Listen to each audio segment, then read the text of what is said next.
أشهد أن محمدا عبده ورسوله أرسله الله تعالى بالهدى ودين الحق ليظهره على الدين كله وكفى بالله شهيدا وكفى بالله وكيلا. اللهم صل على محمد وعلى آل محمد. Bapak Ibu terhormati Allah Subhanahu wa taala, alhamdulillah terlebih dahulu tentu sebagaimana biasa kita sudah sepantasnya, sudah sewajibnya bagi kita semua untuk kembali menyukurkan rasa syukur kita kepada Allah Subhanahu wa taala atas nikmat, karunia, hal-hal baik yang masih Allah anugerahkan kepada kita semua.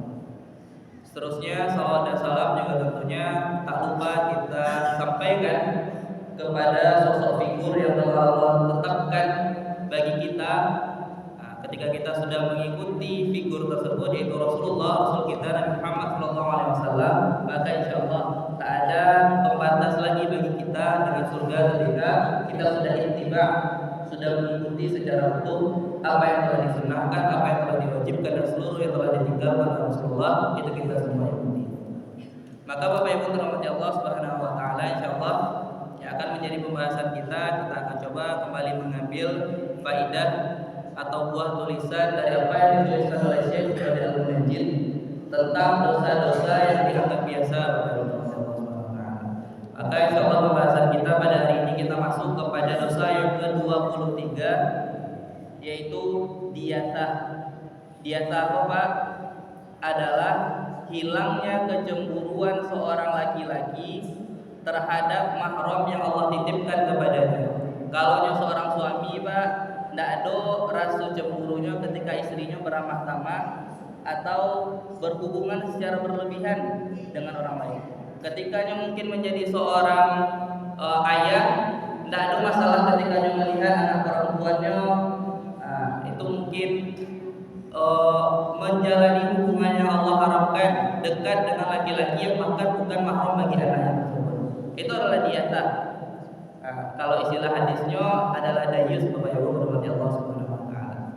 Sebelum kita lanjut lebih jauh, mari kita mentadabburi ayat Al-Qur'an, firman Allah taala. Mudah-mudahan Allah mudahkan, Allah lapangkan kita semua untuk mendapatkan ilmu dari apa yang kami coba sampaikan.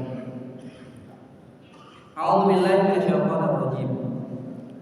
Ya ayyuhalladzina amanu anfusakum wa ahlikum nara wa quduhan nas wal hijarah 'alaiha malaikatun ghilazun shidadun la ya'suna Allah ma amarahum wa yaf'aluna ma yu'marun. Sebuah perintah kepada kita semua Bapak Ibu terhormati Allah Subhanahu wa taala. Apa perintah Allah pada ayat itu? Ya ayyuhalladzina amanu, wahai orang-orang yang memiliki keimanan dalam hati mereka, wahai orang-orang yang mengaku beriman, kata Allah Subhanahu wa taala. Perintah Allah dalam ayat ini, qu anfusakum, lindungi diri kalian. Allah kecian mulai dari diri awal dulu. Kalau mungkin seorang ayah, mulai dari diri awal dulu. Kalau mungkin menjadi seorang ibu, mulai dari diri awal dulu. Kalau mungkin seorang abang atau seorang kakak, mulai dari diri awal dulu. Awal pastian setiap awakmu terlindung, terbebas, terjaga dari api neraka Bapak Ibu terhormati Allah Subhanahu wa taala. Setelah itu apa kata Allah? Qu anfusakum wa ahlikum naro. Lindungi diri kalian. Setelah kalian bisa memastikan diri kalian terproteksi, terjaga dari api neraka, maka setelah itu pastikan kewajiban kalian itu juga adalah menjaga keluarga kalian agar tidak tersentuh oleh api neraka. Nah, ini yang menarik Bapak Ibu terhormati Allah Subhanahu wa taala. Awas saksikan gini Bapak, ketika seorang ayah misalnya, ketika seorang kepala keluarga dalam keluarganya gagal mencegah anak-anak atau istrinya atau seluruh yang Allah titipkan kepadanya gagal mencegah dari api neraka. Bagaimana ia gagal? Dikatakan gagal Bapak Ibu terhormati Allah Subhanahu wa taala adalah ketika seorang ayah misalnya Pak, seorang ibu misalnya, itu tidak bisa sekedar mencegah, menyelamatkan anaknya dari perkara-perkara yang Allah haramkan. Ketika Allah memerintahkan kepada kita semua untuk misalnya menutup aurat, seorang ayah kadang mungkin tak bisa mencegah anak perempuannya untuk Ketika mungkin Allah memerintahkan hal-hal yang wajib, di antara awak salah mungkin Pak, awak kini koko telah datang subuh-subuh Rabu sholat berjamaah di masjid koko. Nah tapi bagaimana? Oke, berarti awak akan melindungi diri awak dari api neraka. Tapi bagaimana dengan keluarga awak? Allah pastikan mereka terjaga dari api neraka sebagaimana kita sudah memastikan diri kita terjaga dari api neraka. Kadang alasan awak apa Pak? Kok sopoh pada ada kami Pak? Kadang di suatu keluarga kami nginap di salah satu rumah teman, itu ketika subuh itu tuh Pak, tidak dijagoan anaknya sholat subuh, aku alasannya ibu awas. Padahal mereka jam 7 tuh Pak langkah sekolah, anaknya lain hanya jagoan anaknya. Lebih takutnya anaknya tak sampai sekolah daripada takut anaknya tak sampai sholat subuh, padahal tantangannya adalah neraka yang telah Allah jaminkan kepadanya. Alasan awas sebagai orang tua kadang ibu kasihan. Nah kalau memang awak tak bisa mengarahkan anak awak sakit untuk meningkatkan ketakwaan kepada Allah, Pak, mari kita lihat konsekuensi yang akan kita berikan kepada anak kita pada ayat ini. Allah katakan tadi Pak, perintah kepada seluruh kita semua untuk melindungi diri kita dan keluarga kita dari api neraka. Kemudian Allah jalehan apa isi neraka itu? Allah jalehan 'alaiha malaikatun ghiladun syidad. Dalam neraka itu Pak, Allah jalihan neraka itu dijago deh malaikat tak malaikat yang dapat jamaah. Banyak sekali malaikat yang menjaga neraka itu. Apa kata Allah di situ tuh? Ghiladun syidadun. Malaikat yang menjaga neraka itu adalah malaikat yang sangat-sangat kasar, sangat-sangat keras, sangat-sangat bengis, sangat-sangat tidak memiliki ampun. Kalau awak merasa gini kok kasihan karena awak, akhirnya nak awak jago, nak awak proteksi, nak awak karehannya seketik untuk taat Allah, nak awak suruhnya menghentikan hubungan haram mungkin yang memiliki dengan pasangannya gitu, walaupun yo alam menikah dan lain sebagainya. Alasan apa? Di ibu tadi Pak, pada hakikatnya ketika seorang orang tua itu sudah mengizinkan anaknya untuk masuk ke dalam neraka, gagalnya melindungi anaknya untuk masuk ke dalam neraka Allah Subhanahu wa taala, pada hakikatnya Pak, ini ibu kecilnya itu nak ibadah ibu Pak. Karena apa? Karena otomatis secara pribadinya lah siap berarti menyerahkan anaknya ke malaikat dalam neraka itu alaiha malaikat ghilazun syidadun. Yang keras malaikat itu Pak, yang sangat-sangat tidak memiliki ampun, yang sangat-sangat kasar. Bayangkanlah bahwa tidak bisa mengarahkan anak awak di gogo, biarlah berarti jatah lah siapa untuk menyerahkan anak awak berarti jatah malaikat untuk mengisi usia saudara. Itu hakikatnya sebenarnya Bapak yang dirahmati Allah Subhanahu wa taala. Maka sudah tidak ada lagi sebenarnya alasan bagi kita, ibu awak biar aja lalu dulu, biar aja membuka auratnya dulu, itu loh trennya ini. Nah dulu Pak, kalau Allah membiarkan anak awak tersentuh oleh api neraka, lalu awak biar anak awak itu masuk terjun ke dalam neraka Allah ingin dalam neraka itu ada malaikat yang sangat kasar. Tak bisa awak bertasyadud mengeraskan seketek anak-anak awak untuk taat kepada Allah, berarti memang ialah jatah malaikat berarti untuk bersikap kareh dan awak dan kareh malaikat itu tak akan ada ampun Pak. Kita lihat selanjutnya kata Allah dalam ayat yang sama, dalam ayat tersebut la ya'sunallaha ma amarahum. Malaikat-malaikat tadi tak akan bermaksiat, malaikat-malaikat tadi tidak akan mengingkari apa yang telah Allah perintahkan. Malaikat itu pastilah diperintahkan. Malaikat penjaga neraka itu berarti otomatis Allah perintahkan untuk mengazab orang-orang yang masuk neraka Pak. Dan malaikat tadi perlu pahami kalau awak diperintahkan ya Allah tu anfusakum wa ahlikum naro, jaga diri kalian dan keluarga kalian dari api neraka. Awak kecian di ibu mencari anak awak biarlah dulu. Allah kecian kalau malaikat bisu yang akan ada di neraka dan menjaga neraka itu la ya'sunallah.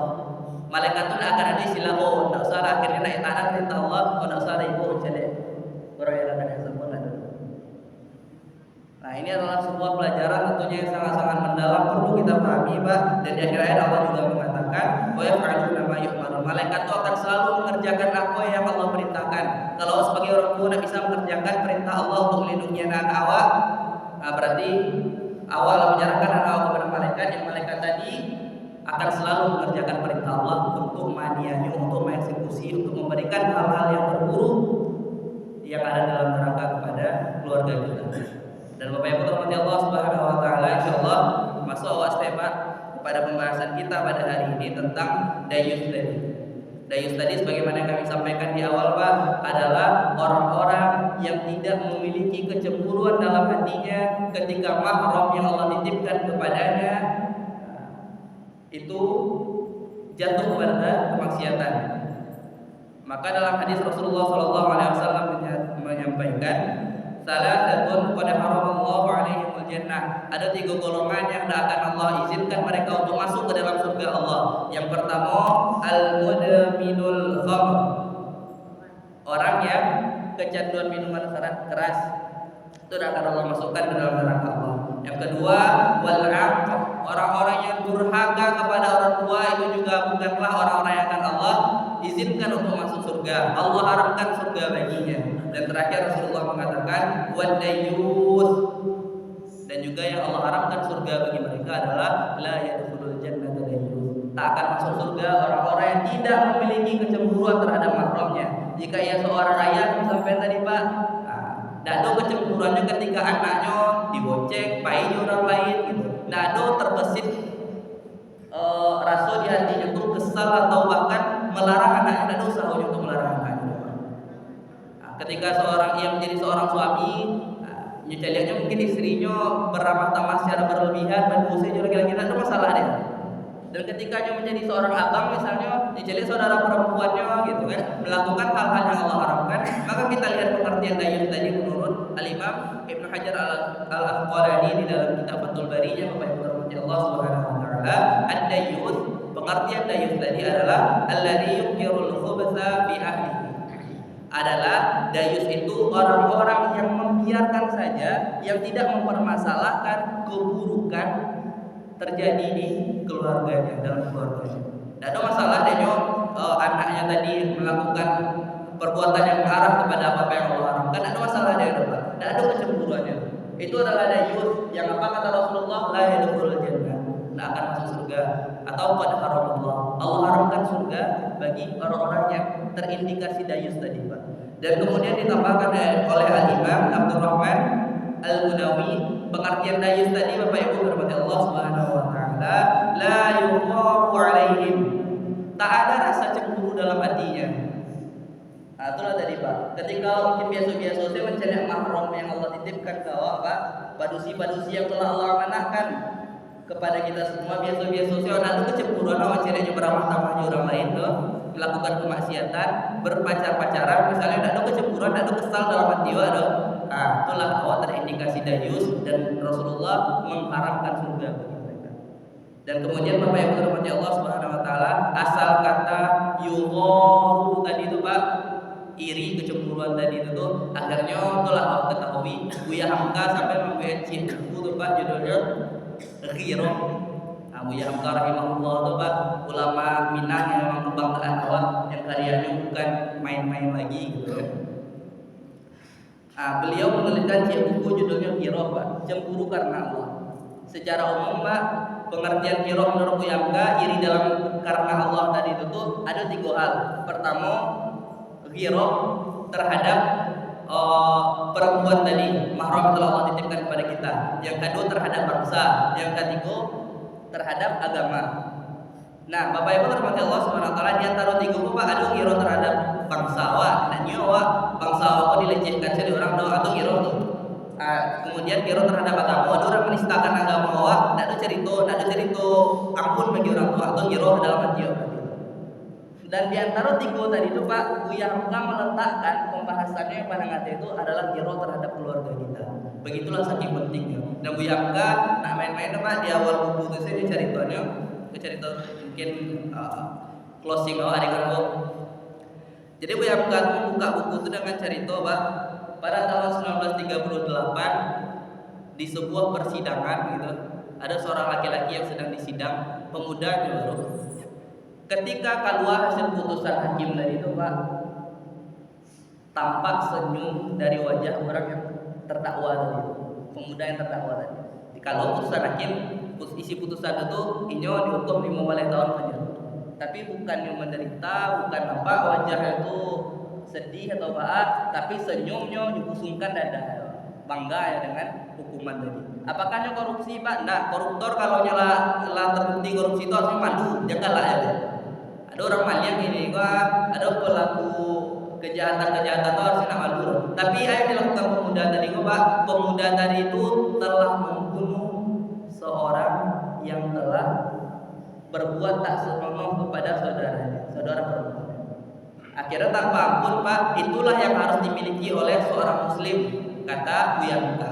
Seorang mukmin itu Pak, selagi ada hero kecemburuannya dalam terhadap keluarga-keluarganya, berarti masih ada harapan Islam Pak, masih ada harapan kejayaan Islam kalau setiap laki-laki saya Pak itu terhindar dari dayus tadi.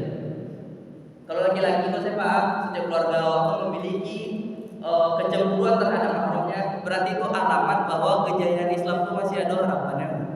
Tapi kalau itu mana yang hilang, nah, maka itulah menjadi masalah mana bagi setiap keluarga kita, setiap keluarga kaum muslimin. Maka mudah-mudahan apa yang kami sampaikan pada kesempatan kali ini, Bapak Ibu rahmati Allah Subhanahu wa taala, menjadi pelajaran bagi kita semua dan tentunya ada hal baik yang dapat kita ambil untuk kita jadikan pelajaran. Banyak maaf terlebih dahulu Bapak Ibu rahmati